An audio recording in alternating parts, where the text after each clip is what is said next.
So I've got a 2002 CBR 600 F4i. The situation with this one is it will not start. You put the key in it, crank it over, and well, I'll just show you real quick. No big thing. So go start it.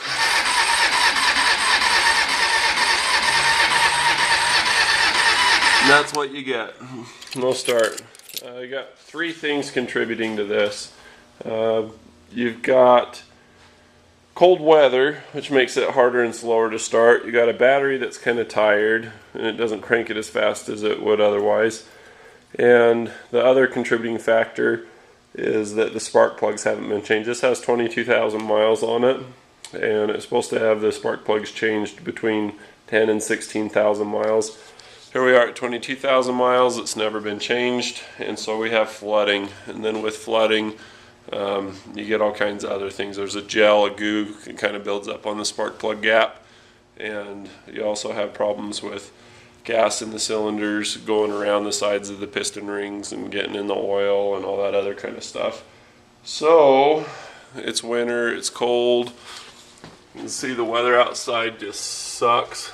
Boats are all winterized and whatnot. So what I'm going to do is I'm going to do a tune-up and show you how to do it. First thing you want to do is you want to undo the bolts on the seat. This has got the step seat. The 03 and the newer ones just have one-piece seat. So with the step seat, you fold them out of the way, and there'll be a 10mm bolt here, and there'll be another one on the other side. Once you pull those out, wiggle up the back side of the seat and just slide it back, and you can set it aside.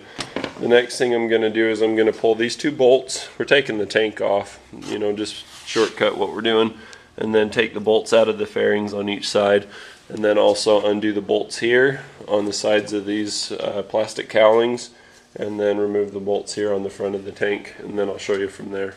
So I've removed all the aforementioned fasteners and whatnot. Next thing I like to do is to take the tank and just lay it up like that. I take the base of the tank and I put it at the head of the shock where the flat metal tab is, and then assuming you have a tank protector, and you should, if not, use a shop rag or something, but you'll lay it up against the subframe and just kind of balance it in there. Most of the weight of the gas is going to go to the bottom and help it to balance. If your tank is too full, you're going to have to do something else that won't work. Half full tank or less, this will work fine. Most of the front of the tank's hollow anyway.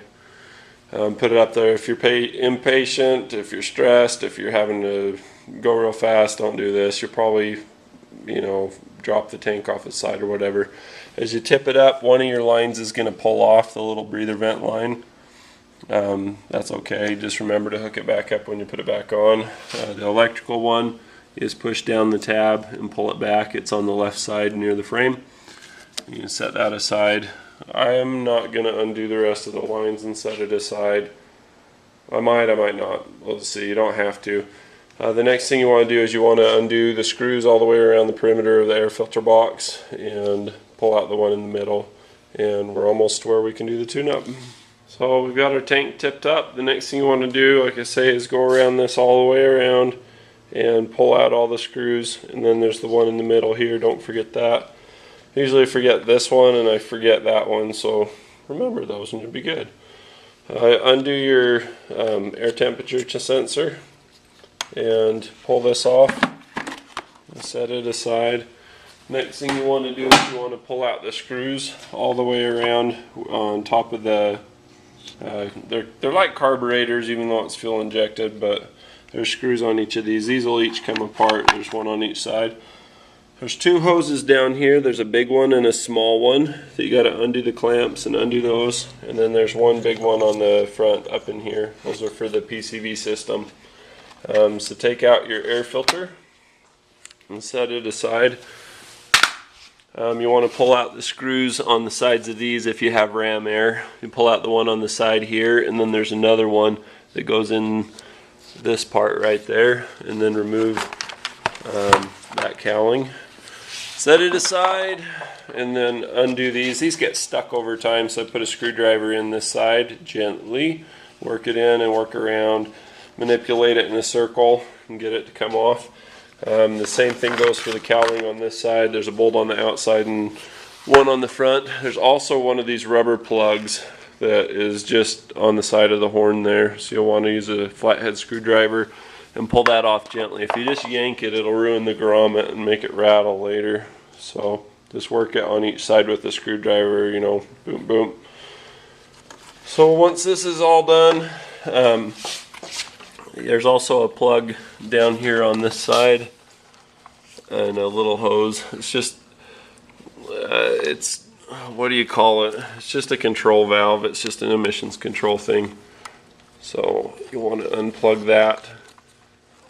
I should have staged that one better. It's freaking stuck. You get that off and then you pull this up and you can pretty much get it out. Looks like I missed one of the small hoses even though I talked about it. There's two small hoses and this plug and then this little hose, and it should come off. Forgot to share this earlier, but these plugs, you know, like you say, they change them every 10 to 16,000 miles. They're $16 a piece. The number on them, probably you can't see that, but it's IM as in Martin R8C9H. What would that be in this kind of speak? That would be India, Mike, R is in Romeo, 8, C is in Charlie, 9, H is in hotel. So anyway, they're 16 bucks. They're platinum, but they're only one-sided platinum and they're NGK. So back to this, when you go to take the air box off, I undid the plug down here. I undid the little hose. I undid there's two little hoses down there. I forgot about that. So anyway, you pull those and then you just lift it up and you basically just wiggle it back and forth and it'll come out of there. To set that aside, the next thing you do is you unplug each of your injector, or not injectors, your ignition coils. That's coil over ignition. And then as you pull these up, twist them back and forth first. If you don't, life sucks. Get them so that they'll twist. Once you do, then you pull them up and push them forward away from you if you're standing behind the bike or in rider position. And it takes a little doing, it takes a little wobbling around, but you'll get them out. Set them aside. I like to just put them all in the same place. But once you get them out, the plugs themselves are a 16 millimeter, and it's a little tricky to get them in there.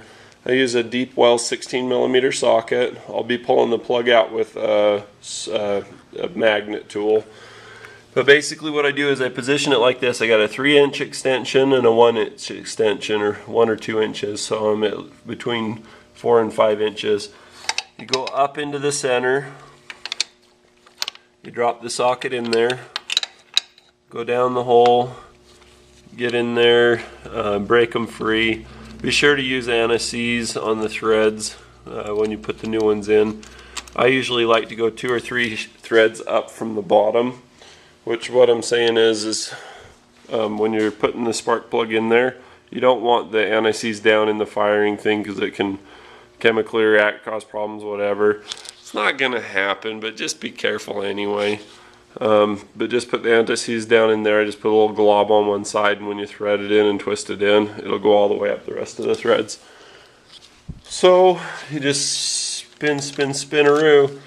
And every time when you come back up, you kind of go to center, kind of go up this direction and forward, and you'll be able to clear your ignition coils out and your extensions and your socket and everything, and you'll be just in good shape. You want to see what the fuel injectors look like? See, this looks like carburation. You've got the butterfly valve, you know, each individual one for each cylinder, even though they're all trained to go to the same time. But this is your fuel rail right here.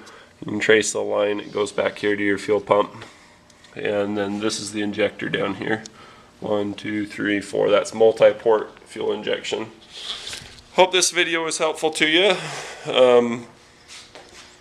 You know, if nothing else, it just gives you an idea. Maybe you were curious or whatever, wanted to see, but it should be enough to be able to get you, without a great deal of experience, you should be able to do this on your own. Don't be too intimidated. It's not too bad. Hopefully this is empowering. That's what I'm trying to say. Total job, it takes me about 45 minutes if I'm not filming and I'm not answering the phone and everything else. If you don't have a lot of experience, you can probably get it done inside of 2 to 3 hours. And that's it. If you have any questions, comments, leave them in the comments below. Don't personal message me, because other people might want to read what your question and answer was. And cheers. Be sure to subscribe if you want to see some more. So after 2 weeks of not being able to start this bad boy,